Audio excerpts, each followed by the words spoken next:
नमस्कार, आप देख रहे हैं भारत टाइम्स न्यूज। प्रदेश कांग्रेस कमेटी के द्वारा पिछले दिनों संपूर्ण प्रदेश के ब्लॉक मुख्यालयों में बिजली दफ्तर का घेराव कर चेतावनी दी गई थी कि सरकार तत्काल बिजली बिल की दरों में हो रही बढ़ोतरी पर रोक लगाए, वरना 22 जुलाई को जिला स्तर पर बिजली दफ्तर का घेराव किया जाएगा। और आज जिला कांग्रेस कमेटी के नेतृत्व में 22 जुलाई को बिजली कार्यालय का घेराव किया गया। जिले भर के आए सभी कांग्रेसी कोंडा गांव कांग्रेस भवन से एकत्रित बिजली दफ्तर के घेराव को निकले। पुराना विश्राम गृह चौक में पहुंच ईडी के विरुद्ध नाकाबंदी चक्का जाम किया। चक्का जाम के पश्चात रैली बिजली दफ्तर को घेरने पहुंचे, जहां पर पुलिस प्रशासन द्वारा लगाए गए बैरिकेड्स को तोड़ने में कांग्रेसी सफल रहे। वहीं महामहिम राज्यपाल एवं मुख्यमंत्री छग शासन के नाम ज्ञापन एसडीएम को सौंपे। घेराव एवं चक्का जाम के दौरान जिले के वरिष्ठ कांग्रेस पदाधिकारी कार्यकर्ता भारी संख्या में मौजूद रहे।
देसाई जी या नरेंद्र मोदी जी की पुलिस हमको रोक नहीं पाएगी। हम आम जनता की लड़ाई लड़ रहे हैं। छत्तीसगढ़ के उपभोक्ताओं बिजली कटौती से लेकर बिजली बिल में बेतहाशा वृद्धि के विरोध में आज हमने बैरिकेड तोड़कर बिजली ऑफिस को घेराव किया और हमारे जाबाज कार्यकर्ताओं के मेहनत से हम सफल हुए।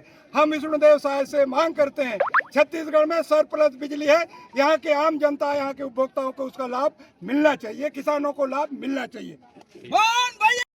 अगर भविष्य में इस प्रकार से अगर ये सरकार अगर हमारे बिजली बिल को वृद्धि करेगी, किसानों को खाद नहीं मिलेगा, लोग परेशान हैं, युवाओं को रोजगार नहीं है, यहाँ के लोग पलायन कर रहे हैं, इसलिए हम लोग आज धरने पे बैठे हैं। अगर ये सुधार नहीं करती है सरकार और ईडी को सामने रख के कांग्रेस के नेताओं को दबाने का प्रयास कर रही है। और आज एक बड़ा अखबार में छपा है, सुप्रीम कोर्ट ने कहा है कि ईडी आप ज्यादा इसमें इन्वॉल्व मत होइए, इसको टिप्पणी किया है। तो ये इतने बड़े ईडी के लिए बहुत बड़ी बात होती है। अगर उसको शर्म ईडी को है तो इस प्रकार से व्यक्तिगत रूप से दुर्भावना से इस प्रकार से कार्रवाई करती है, ये ना हो इसलिए हम सड़क पे आज बैठे हैं। केस का बिजली से परेशान रहते हैं, कभी पावर कट की परेशानी रहती है, अब आप लोग मूल्य वृद्धि को लेकर के यहाँ पे बैठे हुए हैं, तो किसानों को किस तरह से सीधा नुकसान होगा? 132-33 केजी का हमने 27.5 करोड़ हमने स्वीकृति करा के जाम गांव में दे दिए।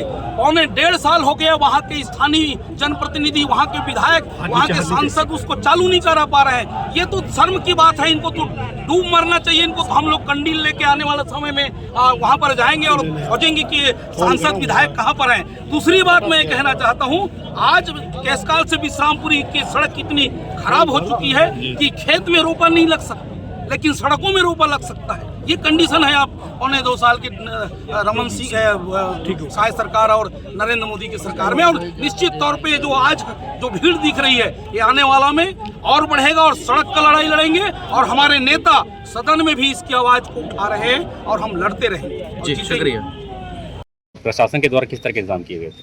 जैसा कि पूर्व में कांग्रेस पार्टी द्वारा संज्ञान में लेटर के माध्यम से लाया गया था कि 22 तारीख को यहाँ पे बिजली कार्यालय का घेराव किया गया, इसके संदर्भ में पुलिस प्रशासन और पार्टी के सदस्यों के बीच एक बैठक रखी गई थी। उसमें पूरी प्लानिंग हुई थी कैसे कैसे उनका कार्यक्रम रहेगा। उसी तहत हम पुलिस व्यवस्था, सुरक्षा व्यवस्था पूरी तैयारी की गई थी और शांतिपूर्ण ढंग से उन्होंने ज्ञापन सौंपा है। सर, डबल बैरिकेडिंग लगाई गई थी, फिर भी कांग्रेस ने घेराव को तोड़ा है और बिजली अभी तक पहुंचने में कामयाब रहेगा। अगली बार प्रशासन किस तरह की तैयारी करेगी? जो भी बैरिकेडिंग में व्यवस्था थी वो पर्याप्त रूप से लगाई गई थी। कुछ तकनीकी त्रुटि से अगर वो टूटा हो तो उसमें दोबारा इसका ना हो, इसका प्रयास किया जाएगा। और क्या जो है गड़बड़ता जो है सरकार कर रही है? भारतीय जनता पार्टी नारा दे रही है, एक पेड़ माँ के नाम। तो छत्तीसगढ़ के पूरे जंगल भारतीय जनता पार्टी के बाप के नाम। आप हसदेव से लेकर तमनार से लेकर बस्तर के पूरे जंगलों की कटाई शुरू हो गई है और उनके चहेते लोगों को दिया जा रहा है। यहाँ की जल जंगल जमीन को छत्तीसगढ़ का छीना जा रहा है। हमारे नेता विधानसभा में कोई बात माननीय मुख्यमंत्री, पूर्व मुख्यमंत्री भूपेश बघेल साहब उठाते हैं, तमनार की घटना को तुरंत दूसरे दिन ईडी उनके बच्चे को ईडी उठाकर ले जाती है। पहली बार ऐसा देखा गया है, अपने पुत्र के जन्मदिन में उनको उठाया ले जा रहा है, जबकि भारतीय जनता पार्टी के नेताओं के ऊपर कई भ्रष्टाचार के आरोप लगे मगर उनके कोई कार्यवाही नहीं की जा रही। विपक्ष के नेताओं को दबाया जा रहा है। हम कभी डरेंगे नहीं, दबेंगे नहीं। हम अंग्रेजों से नहीं लड़े तो ये भारतीय जनता पार्टी के नेता कौन होते हैं? हम डरेंगे, डरने वाले नहीं हैं। हम लड़ेंगे और जीतेंगे।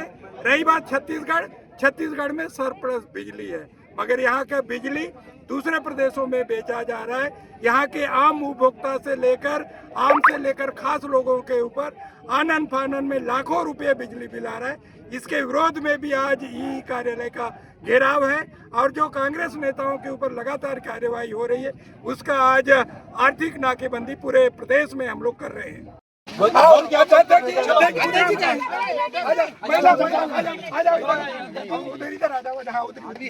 इसके बाद भी नहीं सुधार होगा तो हम बड़ा वाला मामला खेलेंगे। जी शुक्रिया, थैंक यू।